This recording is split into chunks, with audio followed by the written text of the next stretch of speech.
I'm delighted to welcome Dennis Zulu, who is the UN resident coordinator in Jamaica, covering the Bahamas, Bermuda, Cayman Islands, Turks and Caicos. We obviously asked him to come in and brief you regarding the situation with Hurricane Melissa. So Dennis, first of all, thank you for taking the time. We'll let you make some opening comments and then take a few questions. Please, go ahead, Dennis. Thank you so much, and thank you for giving me this opportunity to address the media in what really is a very difficult situation for us in Jamaica. As you know, Hurricane Melissa made landfall as a Category 5 yesterday, just around lunchtime, through a place called Black River in St. Elizabeth, which is one of the parishes in Jamaica, and really went across the island and exited about 6 hours later. From what we know thus far, there's been tremendous, unprecedented devastation of infrastructure, of property, roads, network connectivity, energy has been lost across its path. But what is very unique is that the impact of Melissa, though very dire in this area, has actually spread across the country. We know very well that there's been massive dislocation of services. We have people living in shelters across the country. And at the moment, what we're seeing in preliminary assessments is a country that's been devastated to levels never seen before. So at the moment, the United Nations is working in partnership with the national authorities and indeed other partners, both the bilateral and multilateral partners, to really undertake the first assessment of the extent of the problem and see how we can respond expeditiously to alleviating those who are in need at the moment, which is a huge number, although we don't actually have actual figures, but we estimate to be a very large number. We have therefore working close with government and the Caribbean Disaster Emergency Management Agency, CDEMA, putting together a response. And immediately some of the action that will be taken is really around life support initiatives or life sustaining initiatives, making available water, food, and other resources that immediately in need by the people being affected. We're also working with government to try and support the shipment of vital supplies from our hubs in Barbados. So there's quite a lot of work going around shipping supplies from Barbados, as well as shipping into the country several specialists who might be needed to support the response effort. As of now, we are seeing that there's movement towards some sort of semblance of normality, although this will take a bit of time given the destruction around the country. The airports, it is thought will, at least one of them in Kingston will open tomorrow, all things being equal, and has facilitated an inward flow of resources that are badly needed in the country at the moment. So the UN, working very closely with partners, is studying the situation at the moment and really looking towards how we can support the process of supporting those who've been obviously affected. We have at the moment some teams out already, although it's quite dangerous in some parts of Jamaica, just really to get an initial feeling of what has happened and how we can make that difference for those affected at the shortest time possible. So the UN is also coordinating the support of other bilateral partners. I did say this earlier on, and hopefully we should be able to get all of us working in tandem, which is critical in situations as the one we're in. So devastation, extensive, and really calling upon all partners and goodwill wishes across the world to support Jamaica. Jamaica had been making tremendous progress towards sorting out its economic situation. It was upward looking, sorted out its debt issues, but now with what has happened, it will take a lot of resources to be able to reconstruct and get it back on the upward trajectory. So the country of Jamaica and the government, the people of Jamaica need the support of all of us really to get them back to some state of normality. And this, we have no doubt, will take a bit of time.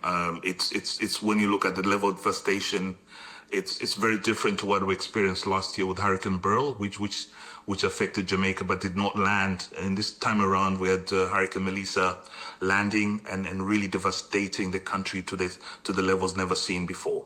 So thank you so much for this opportunity, and willing to take on any questions if there are any.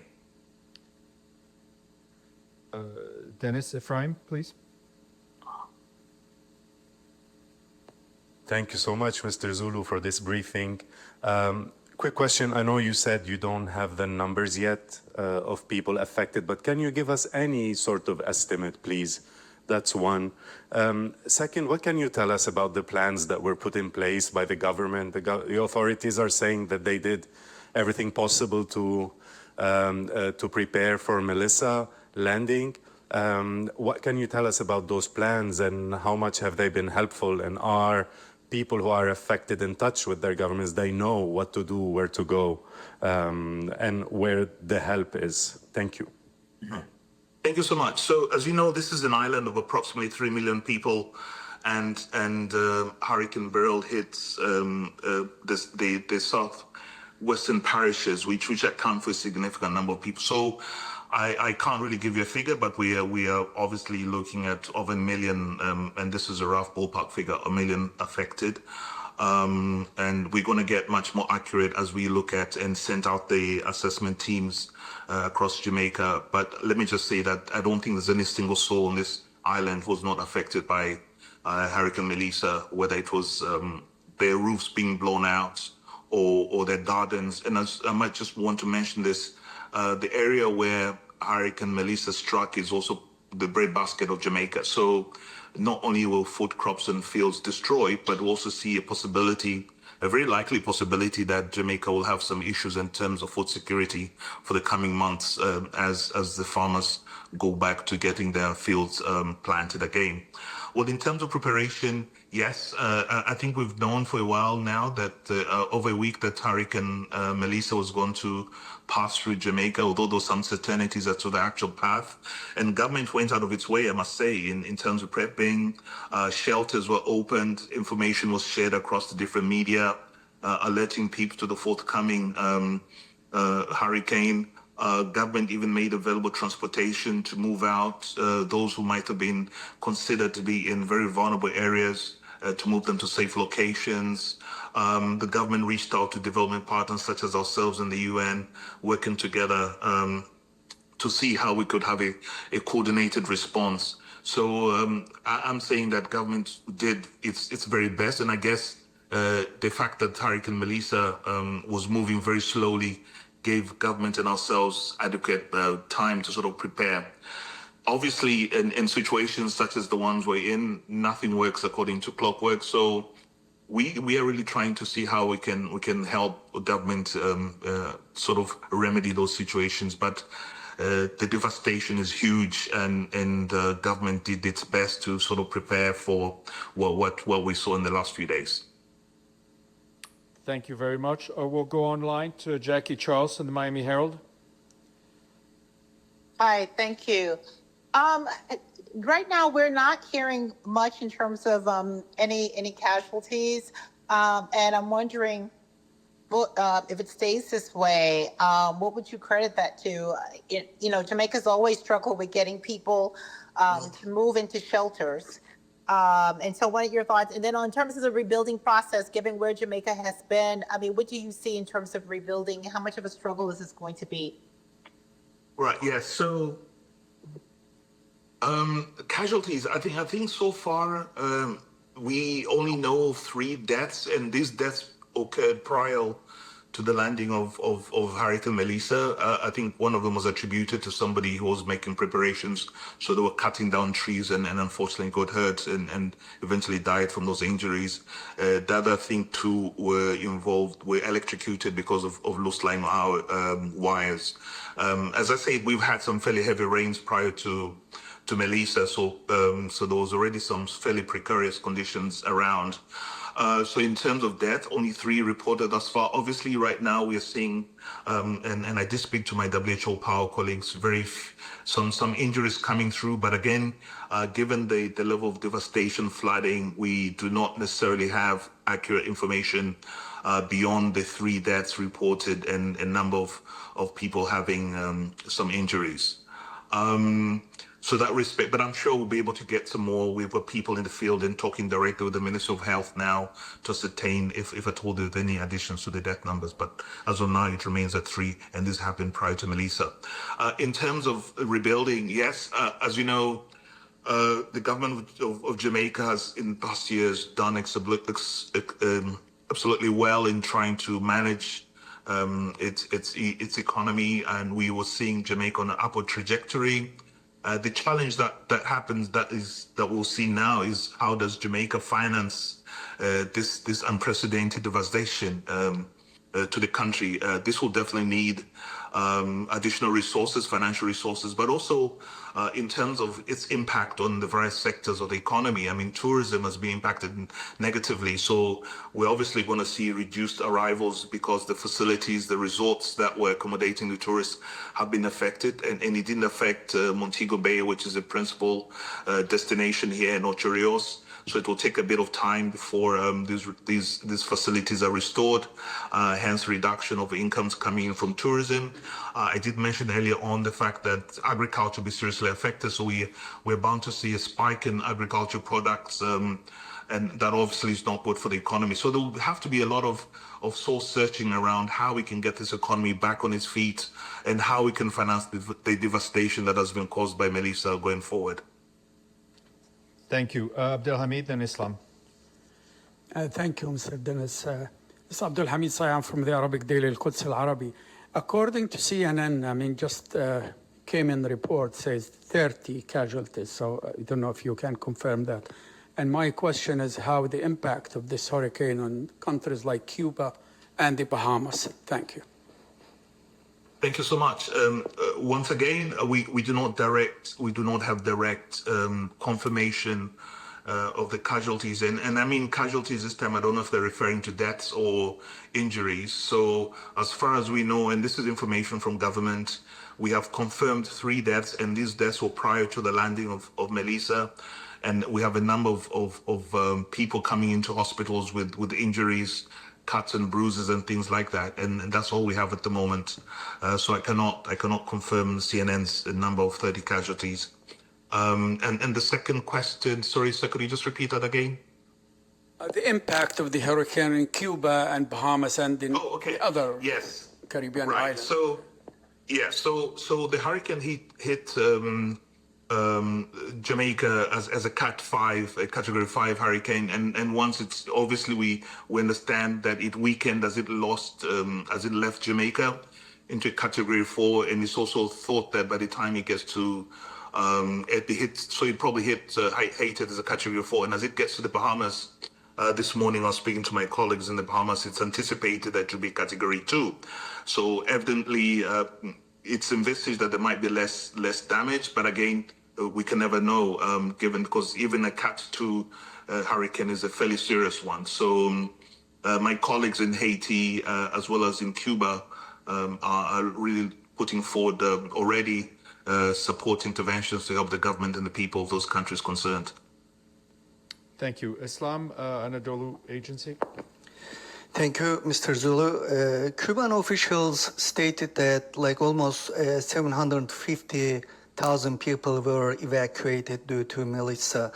What is the situation in Jamaica? You mentioned that like 1 million people were affected out of 3 million population. Is a pretty big number. What is the figure of people evacuated and when they may go back to their houses? Well, just to clarify, first of all, the 1 million is just an estimate. There could be much more. As I said, we're still getting figures across from the different parts of Jamaica to really come up with a substantive figure. So it could be more, it could be less, but we anticipate it to be much more. Prior to the hurricane, the government of Jamaica did establish almost 881 shelters, which were made available to those who might, especially those living in low-lying areas of Jamaica, so they could move and evacuate from their homes. And we've seen a substantial taking up of those facilities by people who moved onto these facilities. But we did see that there was a bit of hesitation by some sectors of the communities in terms of moving away. Hence, the government did issue prior to, I think this was the day before yesterday, on the Monday, a mandatory evacuation notice, and provided appropriate transportation to get those people who were deemed to be very vulnerable as a result of where their homes were located to move to these shelters. So as of today, I don't necessarily have the figures, but I do know that 881 shelters were made available, and a lot of them were activated where food, water, and sanitation, as well as bedding facilities, are being provided by government. And these will continue to be provided until such a time that the areas from which these people were drawn from are deemed safe for them to return. In some cases, it might take a long while because the houses really have been devastated. It's just really, especially along the pathway of Hurricane Melissa. So there might not be a house to go back to. So they might have to stay in these shelters for a long while until some alternative arrangements can be done. The UN, with its agencies, is hoping to support government in repairing shelter, so that we can also help alleviate government's responsibility and its spend on this particular item. Great. Yes, Xinhua and then CBC. Thank you, Mr. Zulu, for your briefing. This is Yun Zhaopan from Xinhua News Agency. A lot of UN agencies have provided assistance to Caribbean nations to prepare for Hurricane Melissa. Do you have the number of UN personnel on the ground and how the resources that UN has provided? Thank you. Thank you so much. So as I did say earlier on in the meeting, the UN Hurricane Melissa gave us some notice, so we did mobilize resources and UN personnel to come to Jamaica pre-hurricane's landing.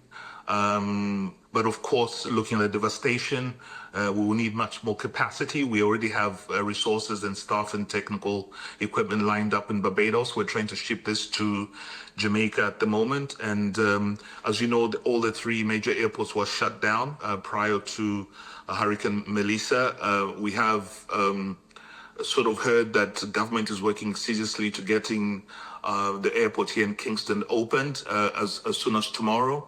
I believe they're doing some inspections at the moment, because it will really be important to establish a corridor within which we can facilitate external resources and staff and all that to come in. In terms of the numbers, again, I think we need to be very alert to the fact that we are working closely with the government, so we will have to identify the sort of gaps in which government needs both technical and financial support, so that we can respond to that. Specifically, we do not want to be seen to be imposing. So, and the Jamaican government has been very clear, and have really worked hard to provide an avenue within which goodwillers and those of us who want to support can channel their commitments or their resources too, so that government has a hand in being able to coordinate the arrival of these goods. Because I think one of the things that the Jamaican government doesn't need at the moment is a huge number of people coming in uncoordinated, which might lead to further problems in terms of being able to support and get the needed support to the areas that need it the most. So at the moment, in short, we are expecting some resources from outside Jamaica, predominantly Barbados, where we have a hub, and also some support in terms of technical staff who work on the emergency telecommunications and helping government to restore the services in the country. Thank you. Chris, Canadian Broadcasting. Thank you for this. Thanks, Steph. Thank you for this briefing, Mr. Zulu. Chris Reyes with Canadian Broadcasting. If you could just focus a little bit on today's details, and what are some of the challenges that you're dealing with today, and what does the timeline look like in the next few days as you deal with these challenges, right down to how many UN staff are currently on the ground, how much aid is waiting to get in. I understand that yesterday the UN was trying to helicopter in some aid, but because the airports were closed, you were having trouble. Is that still the case today? Indeed, I mean the immediate challenge we have at the moment is that, of course, those devastation, those flooding. So some of the areas really remain unreachable in terms of getting resources there. We have serious challenges in terms of connectivity, so we cannot get the reports from those areas. We have challenges in terms of energy. The grid is down in a substantive part of the country, so electricity is not there. So the electricity not being there, it cannot necessarily power the water installations. We still have some rain in some parts of Jamaica at the moment. And really the debris also that has been scattered as a result of this devastation of infrastructure really has meant that some of the roads have been cut off, so we can't reach these areas going forward.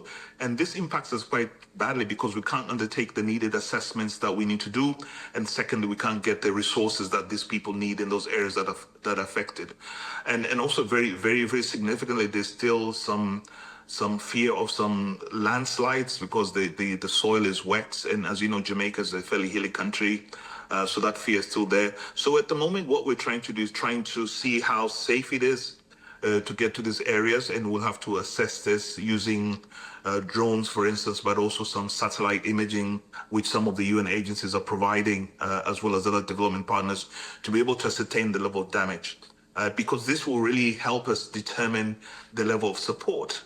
And as I said, the Jamaican government is very keen on being able to control what type of resources come in, because these resources must be appropriate, and these resources might be the resources that are needed by those affected immediately.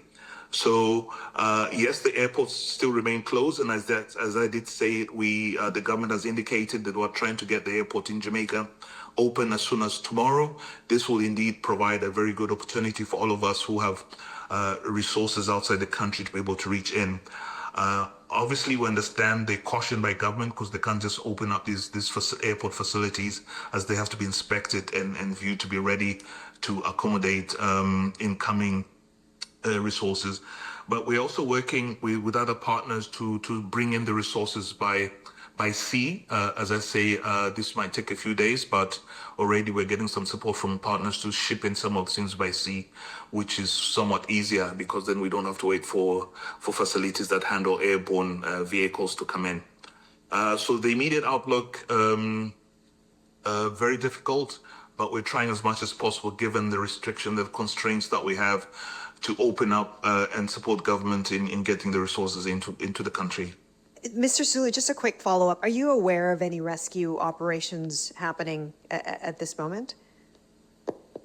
Yes, I know that the government has already sent some teams out, especially in areas that have been flooded, because some people are marooned in those areas. So trying to move people who may have been marooned in those areas which are flooded to safe areas is ongoing. Given that now there's a bit of calm in terms of weather patterns. So there are actually some work going on in moving those who were marooned to shelters. And of course, I did say earlier on that there could have been some families who had resisted at the time for moving to shelters, but now, given the circumstances, have no other choice but to be moved, and the government is facilitating this by providing transport. Thank you Dennis, thank you so much. We're going to let you go. We hope you and all our UN colleagues are safe and sound. Thank you for everything you're doing.